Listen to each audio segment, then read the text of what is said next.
Angelo, you're someone who understands pain perhaps more than most people, and you've had some significant life experience with it. Can you share a bit of your story? Sure. I was in London at the time, working in pain management, ironically. I was sitting at home watching TV on a Friday night, and someone broke the window and threw a Molotov cocktail straight at my head. And basically, I went like this to deflect it. It deflected off my arm, hit the back wall, and the glass broke, and I got showered in petrol, and they sent me a light. So subsequently, I had second and third degree burns, ended up in a burns unit, and 6 months of rehab after that. Can I ask you, was it a mistaken identity? What happened? Yeah, it was a case of mistaken identity. It was related to gang warfare, from my understanding. That's what the police told me. The house they intended, had a 6-year-old girl and her mum, not even the guy that they wanted. So in a way, it was lucky they got us, because I'd hate to think what a 6-year-old girl would have had to do if they got burned that way. So, Angelo, the actual definition of chronic pain, am I correct in saying it's any pain that lasts longer than 3 months? That's correct, yep. So chronic pain is pain that lasts for longer than 3 months, and acute pain is pain that's less than 3 months. So it's really not about how bad your pain is in terms of intensity. It's more about the duration, how long you've had it for.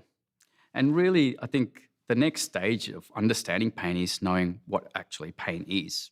We as society think pain is just a sensation, the sensory input that we feel, the sharpness or the ache or the dullness, whatever that might be. But it's actually an experience, because ultimately the pain's in our nervous system. We don't have scans to show pain per se. Sure, they're doing functional MRIs to see where the brain lights up and things like that. But ultimately, if you have a headache, what scan are you going to show me that you have a headache? There isn't one. For me, I have chronic pain. I've had it for, 16 years now, but there's no scan to show that I've got chronic pain. I can show you my scars, but that's about it. Angelo, you're a big advocate for dealing with chronic pain as soon as possible. Why is that? I think the longer you leave it, the more of those psychosocial stuff, the meaning sets in, and it becomes more, I guess, an identity, or it becomes your focus.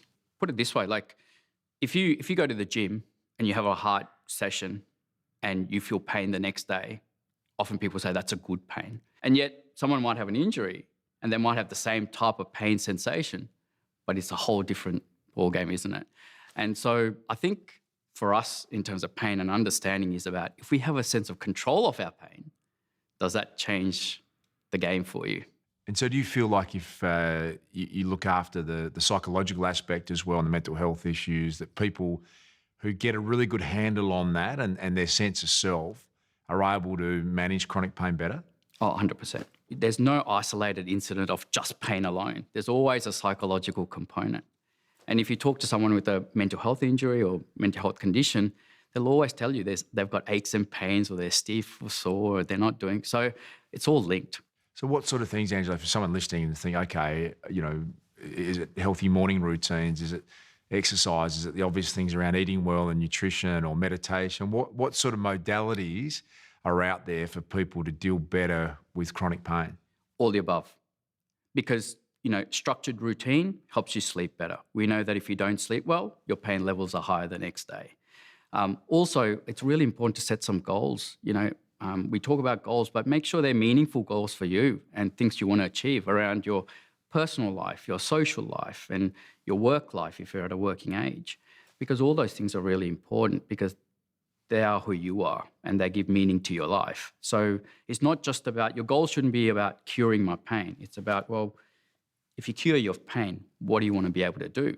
That should be your goal. What do you want to be able to do despite your pain? So what about you personally? As you said, for 16 years you've dealt with it. What's your routines that work for you? Yeah, having enjoyable activities scheduled, doing stuff I enjoy doing. Relaxation and mindfulness doesn't have to be sitting in a quiet place, doing breathing techniques and yoga.